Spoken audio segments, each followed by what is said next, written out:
Con un fraternal abrazo, como siempre, les saluda a ustedes su amigo José Manuel Marmolejo Delgado en nuestro programa Golpe a Golpe, Verso a Verso, de esta gran estación OMV Radio en Ecatepec.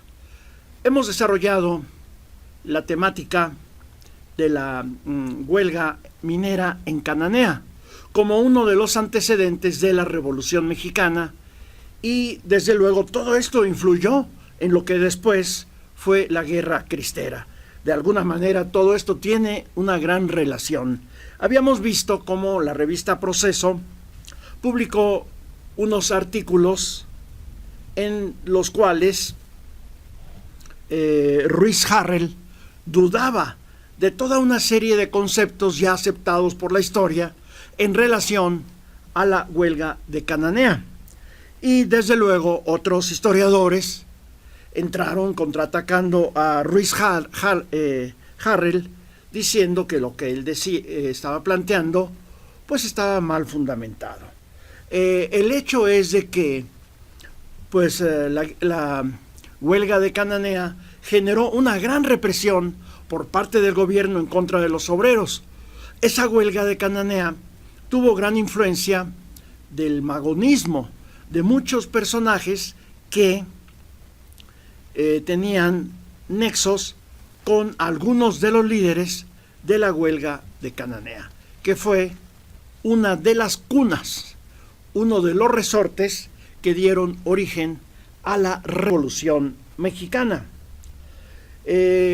Como vimos, pues en realidad hubo una gran represión en contra de los trabajadores por parte de la empresa, por parte de la policía, por parte del gobierno de Porfirio Díaz y por parte del gobierno del estado de Sonora. Fue una masacre. Ante esta, los obreros mexicanos corrieron hacia el Palacio Municipal allá en Cananea, Sonora, a pedir armas para defenderse, pero encontraron el palacio ocupado por estadounidenses de Green.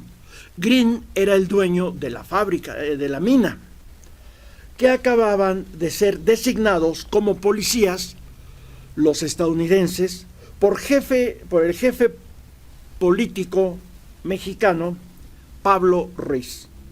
Esos nuevos agentes arrestaron a los deudos y los encarcelaron.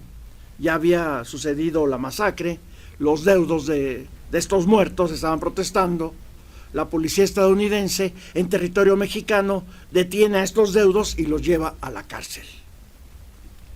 Green, dueño de la mina, avisó a la población de Bisbee, en Arizona, diciendo que los mexicanos estaban matando estadounidenses en una guerra de razas.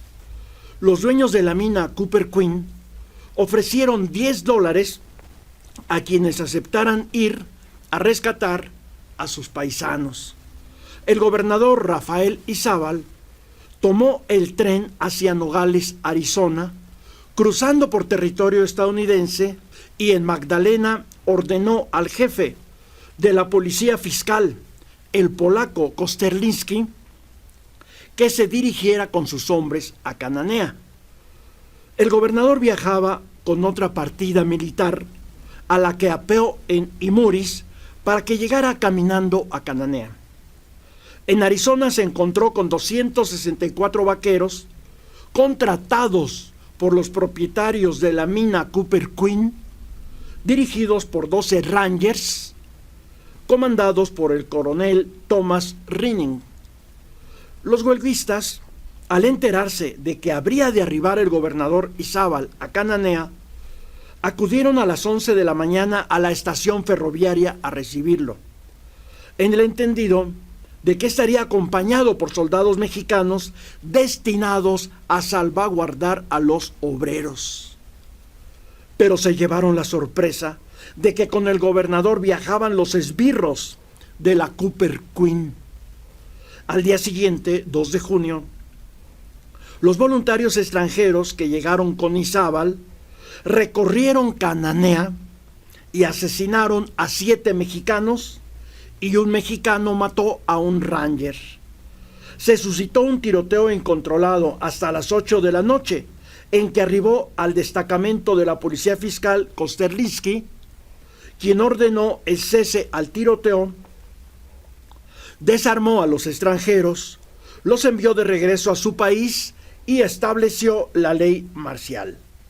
Asevera este historiador que Izábal sufrió fuerte reprimenda por su actuación, porque expuso a Porfirio Díaz a graves críticas por parte de la prensa. Esta información, este artículo de la revista Proceso, fue publicado con motivo de una nueva huelga en la compañía minera de Cananea, que dio inicio el 28 de agosto de 1989, 83 años después del primer paro, del paro al que nos estamos refiriendo. Esta era la situación, pues sí, que se padecía en la mina de Cananea, en esta población de Cananea, Sonora. En el número 674 de la revista Proceso, del día 2 de octubre de 1989, firmado por el articulista Héctor Rivera, aparece un artículo en las páginas 54 y 55, intitulado La visión de Ruiz Harrell sobre Cananea distorsionada, dice el historiador González Navarro. El historiador Moisés González Navarro asevera que Rafael Ruiz Harrell, en su artículo en la revista Proceso sobre la huelga de Cananea, nunca probó que esta no fuera la cuna de la Revolución Mexicana. González Navarro es autor del tomo cuarto de la obra Historia Moderna de México, dirigida por Daniel Cosío Villegas. Hay cierta desproporción entre los 8 años de investigación de Harrell y el resultado. Bueno, pues Ruiz Harrell presumía que se ocupó durante 8 años de investigar la huelga de Cananea, que lo hizo llegar a las conclusiones a las que llegó, pero aquí González Navarro decía, bueno, pues fueron 8 años tirados a la basura. Ruiz Harrell distorsiona la historia. Las hijas del general Esteban Vaca Calderón, Guadalupe, Vita y Redención, enviaron una carta pública aparecida en el número 673 de la revista Proceso, a la que anexaron una copia de un artículo periodístico de Enrique Flores Magón, en el que reconoce la importancia de la huelga de Cananea y de la participación de Vaca Calderón y Miguel M. Diegues. Las hijas de Vaca Calderón dijeron: si nuestro padre viviera, se encargaría personalmente de poner a Ruiz Harrell en el lugar que merece. Bueno, pues Ruiz Harrell había dicho que ni Vaca Calderón ni Manuel M. Diegues participaron en la huelga. Ya hemos visto aquí los detalles de la participación de estos individuos. Moisés González Navarro dice que Ruiz Harrell tampoco prueba que el propietario del mineral, el estadounidense William C. Green, provocara la huelga por estar en quiebra. Esa tesis va en contra de los datos de Nicolau Dolwer, autor del libro Historia Moderna de México, en el que Dolwer sostiene que Cananea no estaba en quiebra. Hacia 1909, su capital ascendía a $8,640,000, con dividendos totales de $6,137,809, siendo, tal vez, la empresa más próspera de todas las industrias estadounidenses en México. El autor David M. Pletcher asegura que Green se manejaba como un señor feudal, con actitudes paternalistas y halagadoras hacia los peones, a quien pagaba salarios de la mitad de los sueldos de los peones mexicanos, a quien pagaba salarios de la mitad de los sueldos que recibían los estadounidenses. No fue una huelga aislada. El PLM, el Partido Liberal Mexicano, el magonismo, Vaca y Diegues estuvieron vinculados a ella. Por lo tanto, Cananea fue una de las cunas de la revolución. En un escrito que Ricardo Flores Magón envió a Esteban Vaca Calderón y a Manuel M. Diegues el 3 de marzo de 1906, les dice: Cananea no es un único punto en el que los correligionarios se organizan con el fin de obtener la libertad del pueblo.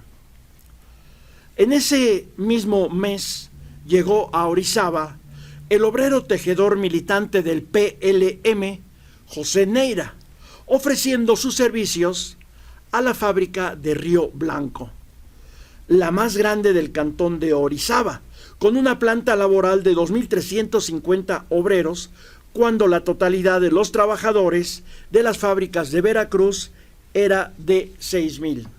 Pero ya de esta temática, sobre la huelga textil en Río Blanco, Orizaba, que es otra de las cunas de la Revolución Mexicana, muy influenciada por el magonismo, por el anarquismo, hablaremos en nuestra próxima emisión de Golpe a Golpe, Verso a Verso, en esta gran estación OMV Radio en Ecatepec.